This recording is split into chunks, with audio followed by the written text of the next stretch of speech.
नमस्कार दोस्तों, youth India live में आप सभी का स्वागत है। मैं हूं अश्विनी सिंह राजपूत। आज हम जानेंगे अब्बास नकवी जी के साथ कि क्यों मनाया जाता है मुहर्रम, और मुहर्रम की जो जानकारी विशेष है वो हम आपको यूथ इंडिया लाइव के चैनल के माध्यम से आज हम आपको बताएंगे। क्या है मुहर्रम की विशेष जानकारियाँ, क्या है मुहर्रम के पीछे रहस्य, पूरी जानकारी आज हम जानते हैं अब्बास नकवी जी के साथ। तो सर आज हमारे साथ मौजूद हैं और हम यहाँ उन्हें जानना चाहते हैं कि कोविड के चलते इस बार वो प्रोग्राम अच्छे ढंग से नहीं बनाया जा रहा है, और ये हम सब सर्वप्रथम हमारे ये दर्शक आपसे यह जानना चाहते हैं कि ये मुहर्रम कब से शुरुआत हुई, कितने सालों से मनाया जा रहा है, इसके विषय जानकारी दीजिए। सन 61 हिजरी 1400 साल पहले जी। पैगंबर इस्लाम के नवासे और हज़रत अली के बेटे इमाम हुसैन जी। मदीने में थे, और मदीने में ईरान में एक यजीदी शासक जो कुर्द शासक था, उसका बहुत ही जुल्म जनता पे था। वो चाहता था कि अयाशी हो, आतंकवाद को बढ़ावा देने को हो, तो इमाम हुसैन जिन्होंने अपने नाना से जो बहुत चहेते थे, जो पैगंबर इस्लाम उनको अपने कांधों पे खिलाया करते थे, कभी कभी मस्जिद नबवी में उनकी अगर नमाज में हुजूर साहब हैं तो उनकी पीठ पे बैठ जाया करते, तो ऊपर से कि जब तक इमाम हुसैन पीठ पे हैं तब तक अपने को सजदे में रखो पैगंबर साहब। तो इमाम हुसैन ने नाना से दीन कहा था कि वादा लिया था कि जब हमारे इस्लाम पे कोई आँच आए, ऐसा कोई जालिम आए जो इस्लाम को मिटाने की कोशिश करे, तो तुमको करबला के मैदान में शहादत पेश करनी है। सन 61 हिजरी में इमाम हुसैन को यजीदी फौज के एक थे, उन्होंने बुलाया धोखे से कि हम आपसे बैयत करना चाहते हैं, हम आप पे ईमान लाना चाहते हैं, हम आप आ जाइए। धोखे से उनको बुलाया, और उसके बाद में जब इमाम हुसैन का लश्कर चला है करबला में, इराक होते हुए, तो करबला में फरात के करीब में उसके लश्कर को यजीदी फौज 9 लाख की थी, उन्होंने 72 लोग थे। इमाम हुसैन की जो लश्कर था उसमें वो लड़ने नहीं जा रहे थे, वो तो उन्होंने एक हक, इंसानियत और जुल्म के आगे घुटने न टेकने की बात कही थी।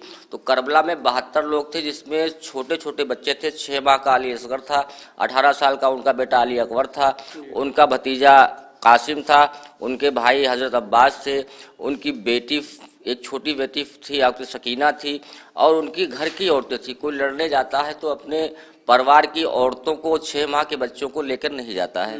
तो करबला में पहली मुहर्रम जो ये इस्लामी कैलेंडर के अनुसार जो है, ये साल का पहला महीना है और गम का ऐसा महीना है जिसमें शहादत इमाम हुसैन पहली मुहर्रम से होती है। लेकिन 7 मुहर्रम से लगातार 7 मुहर्रम को यजीदी फौज ने इमाम हुसैन के सभी लोगों का पानी बंद कर दिया। अच्छा।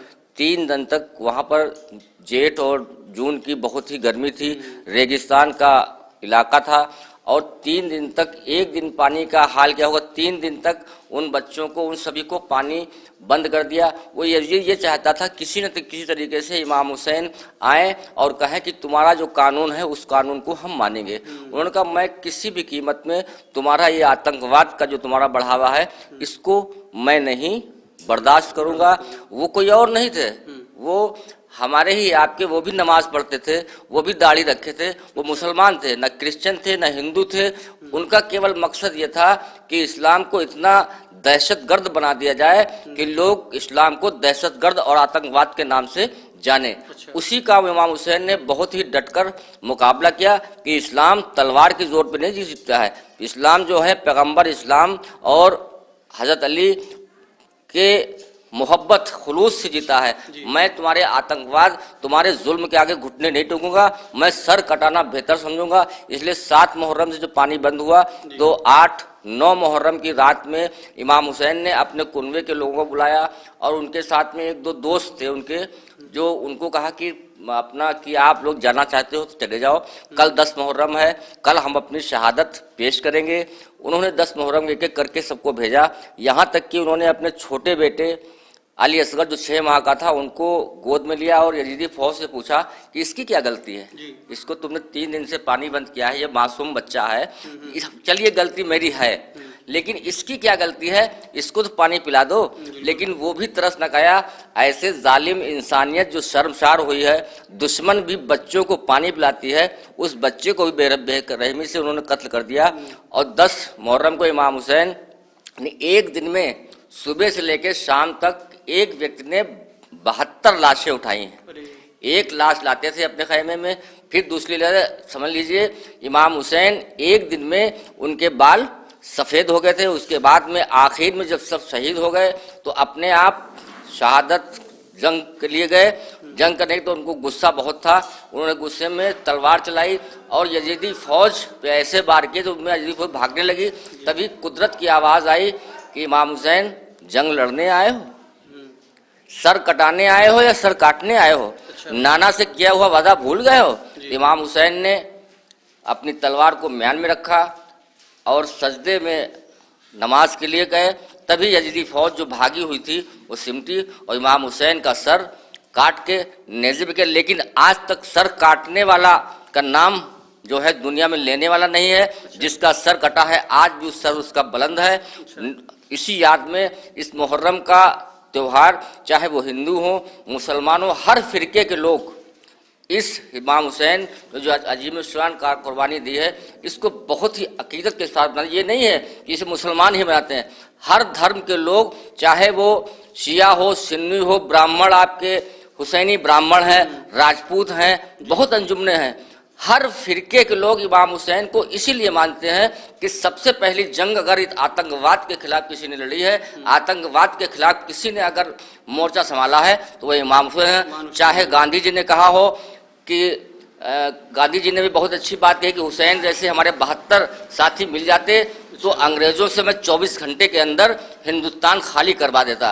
गांधी ने था इतिहास में भारत के ये लिखा, तो दुनिया को मात दे गया सजदा हुसैन का, और प्यासे न मारे जाते अगर आते हिंद में, लेले के नाम रोती है गंगा हुसैन का। एक और वाकया है हिंदुस्तान से इमाम हुसैन का। हिंदुस्तान इमाम हुसैन आना चाहते थे, यहाँ राजा चंद्रगुप्त मौर्य 630 ईस्वी में उनकी सिस्टर इन लॉ इमाम हुसैन को ब्याही थी।